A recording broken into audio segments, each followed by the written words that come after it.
교육을 하셨어요. 그렇기 때문에 예수님께서 제자들과 함께 길을 가시다가 이스라엘 지역에서는 이 포도나무가 굉장히 흔한 작물이었기 때문에 이 포도나무를 보면서 이 제자들에게 이 포도나무를 통하여서 제자들에게 예수님께서 귀한 가르침을 주고 싶으셨습니다.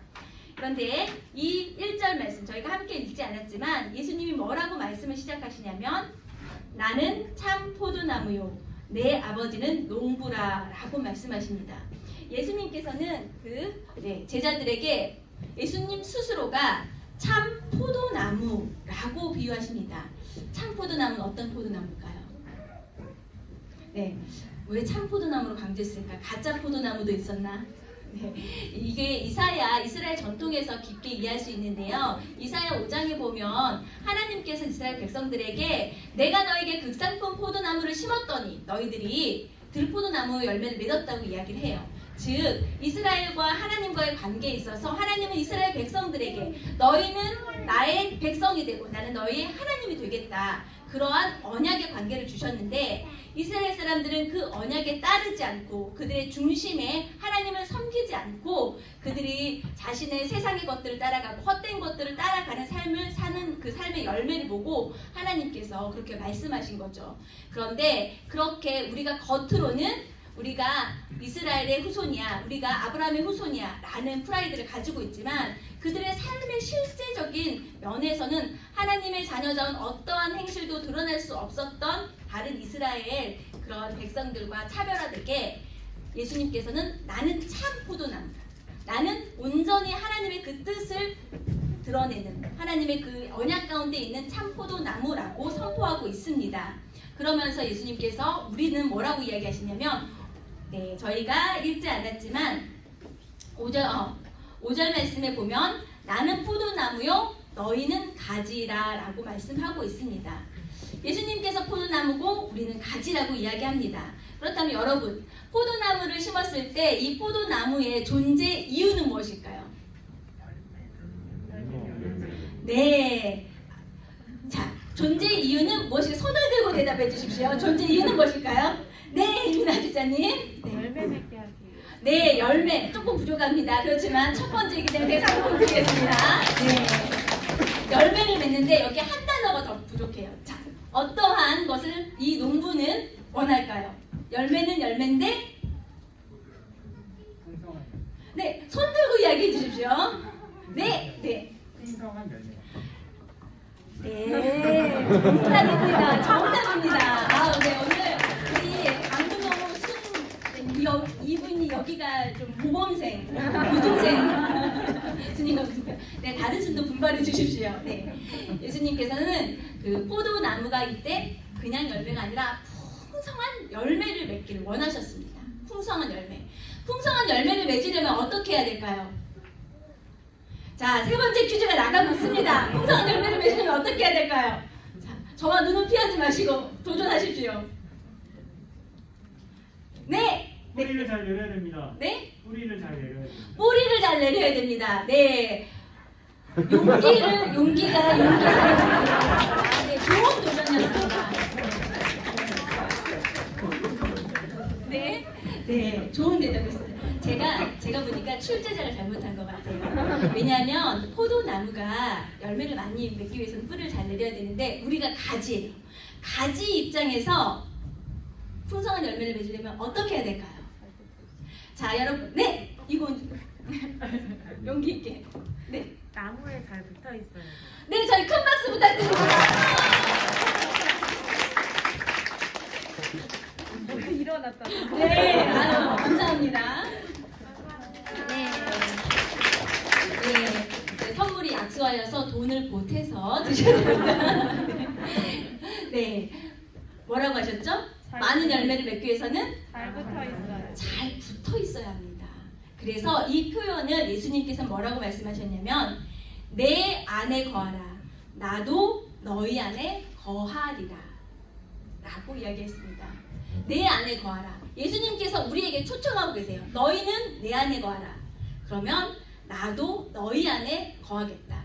이것을 바로 연합이라고 할 수 있습니다. 그렇다면 우리가 어떻게 예수님 안에 거할 수 있을까? 저희들 마음은 늘 예수님 안에 있고 싶죠. 늘 있고 싶은데 우리는 잘 그러지 못합니다. 어떻게 하면 우리가 예수님 안에 거할 수 있을까요? 7절 말씀에 보면 너희가 내 안에 거하고 내 말이 너희 안에 거하면 무엇을 원하든지 무엇이든지 원하는 대로 구하라 그리하면 이루리라. 이 7절 말씀을 보면서 우리는 어디에 감격을 느낄까요? 보통은 무엇이든지 원하는 대로 구하라 그리하면 이루리라. 하지만 조건은 너희가 내 안에 거하고 그리고 내 말, 즉 하나님의 말씀이 우리 안에 거할 때 그것이 바로 조건입니다. 우리가 예수님과 깊은 연합을 누리기 위해서는 첫 번째로 가장 중요한 것은 예수님의 말씀 가운데 우리가 온전히 거해야 합니다. 말씀 가운데 온전히 거한다는 뜻은 무엇일까요? 저희가 주일날이면 설교를 듣습니다. 그리고 우리가 말씀을 듣고 싶으면 저희는 언제든지 핸드폰을 펼쳐서 어떤 구절이든 치면 다 설교가 나옵니다. 그래서 이 백성들이 우리가 말씀이 없어서 죽는 게 아니고요. 말씀을 듣는데 집에 오면 무슨 말씀을 들었지? 잘 생각이 나지 않습니다. 아닌가요? 여러분들 잘 생각나시나요? 자, 그럼 한번 확인해 들어볼까요? 오늘 오전에 들었던 말씀 여쭤볼까요? 네, 말씀을 저희가 여러분 다 긴장하셨죠? 네. 처음부터 저 여러분을 적대 세력으로 돌리고 싶진 않습니다. 네. 저희가 말씀을 듣는 것에 그치는 것이 아니라 그 말씀이 우리 마음밭에 온전히 뿌리 내리도록 해야 한다는 것입니다. 그 말씀을 생각하고 묵상하고 그 말씀의 의미가 무엇일까? 그리고 그 말씀을 내가 어떻게 살아낼 수 있을까 하는 그 고민을 가지고 살아갈 때 우리가 예수님 안에 거하고 예수님이 우리 안에 거할 수 있습니다. 저희 친정 부모님이 참 재미있으신 분이에요. 저희 친정 아버지는요. 저와 달리 말수가 적으십니다. 하지만 적은 말수로 임팩트를 날리십니다. 제가 대학을 졸업하고 아무런 미래에 대한 계획이 없이 빈둥거리면서 놀고 있던 자취방에 어느 날 저희 아버지가 오셨습니다. 그리고 저에게 문자 메시지 하나를 남기고 떠나셨습니다. 문자 메시지 내용은 책상 위에 용돈과 봉투에 용돈을 담아 놓았다. 잘 읽어보아라. 그리고 그 봉투에는 10만 원이 담겨 있었고 봉투에는 이렇게 쓰여져 있습니다.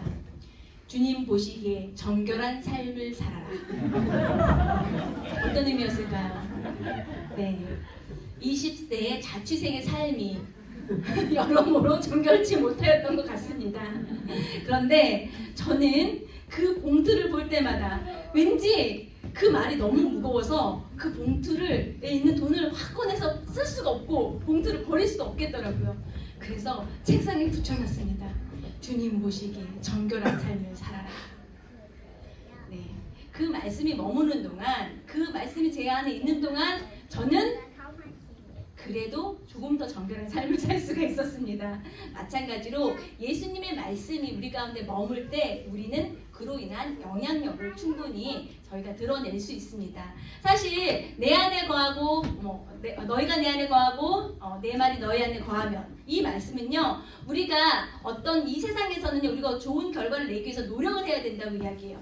공부 잘하고 싶어요? 열심히 공부하세요. 이렇게 하죠. 돈 많이 벌고 싶어요? 열심히 일하세요. 이게 말하는데 이 doing의 문제가 아니라 예수님께서 우리에게 말씀하시는 것은 너희가 풍성한 열매를 걷기 위해서는 doing이 아니라 being, 너희들의 존재가 중요한데 그 존재가 바로 예수님 안에 우리가 거해야 되는 것이고 우리가 예수님 안에 거할 수 있는 것은 예수님의 말씀 가운데 우리가 살아가야 한다는 것을 오늘 말씀을 통하여서 이야기해 주고 있습니다. 여러분 올 한 해 여러분 예수님과 연합된 삶, 예수님이 내 안에 거하고 내가 예수님 안에 거하는 삶을 살았으면 좋겠습니다. 그런데 이 예수님의 말씀이 우리의 마음밭은요, 우리 마음 가운데 있는 것은 저희의 마음이 꼭 물길과 같다는 생각이 많이 듭니다. 왜 그렇게 생각을 하냐면요, 어떤 것에 대해서 근심 걱정하지 않으려고 해요. 그런데 근심 걱정 안 해야지 스탑 하면 여러분은 멈춰집니까? 안 됩니다. 잘 안 됩니다. 그런데 이거는 물길이기 때문에 그래요. 우리의 마음은 항상 무언가가 흘러요. 그런데 흙탕물이 흐를 때 이걸 막아야지 하고 딱 막으면 이 흙탕물이 멈춰집니까? 이 흙탕물을 멈출 수 있는 것은 깨끗한 물을 흘려보낼 때 이 흙탕물이 멈출 수 있고 깨끗한 물이 흐르는 시냇물이 됩니다. 우리의 마음도 그런 물길입니다. 그래서 우리 마음이 예수님의 말씀에 늘 젖어 있기 위해서는 끊임없이 공급됨이 필요합니다. 우리가 더 이상 염려하지 말아야지, 누군가를 미워하지 말아야지, 우리가 세상 것을 사랑하지 말아야지가 아니라 내가 예수님을 더 사랑하고 오늘 주신 말씀을 저희가 생각하고 묵상할 때 그러면 그 생각이 우리를 주도하게 되면 더 이상 염려하지 않게 됩니다. 근심 걱정하지 않게 됩니다. 누군가를 미워하지 않게 됩니다. 그리고 예수님이 주시는 그 생각과 하나님의 생각대로 살아가고 그에 합당한 열매를 맺을 수 있을 거라고 생각합니다. 여러분, 저희가 오늘 말씀을 정리하고자 합니다. 네, 저희는 예수님은 포도나무고 우리는 가지입니다. 아유, 똑똑하시네요. 20점입니다. 이제 40점까지 가겠습니다. 이 포도나무 가지가 있는 목적은 무엇인가요? 풍성한 열매를 맺기 위해서 50점까지 왔습니다. 그러면 이 풍성한 열매를 맺기 위해서는 우리가 누구 안에 있어야 할까요? 갑자기 막 헷갈리시네요. 네, 우리가 하나님, 예수님 안에 있어야겠죠. 그러면 그 예수님 안에 있기 위해서는 구체적으로 무엇이 우리의 마음 가운데 늘 있어야 할까요? 네, 주의 말씀이 우리 가운데 있어야 합니다. 우리가 결론은요, 풍성한 열매를 맺기 위해서는 주의 말씀이 우리 가운데 있을 때 풍성한 열매를 맺을 수 있습니다. 우리 마음에 있는 것이 우리의 입술로 드러나고 우리의 소비로 드러나고 우리의 삶으로 드러납니다.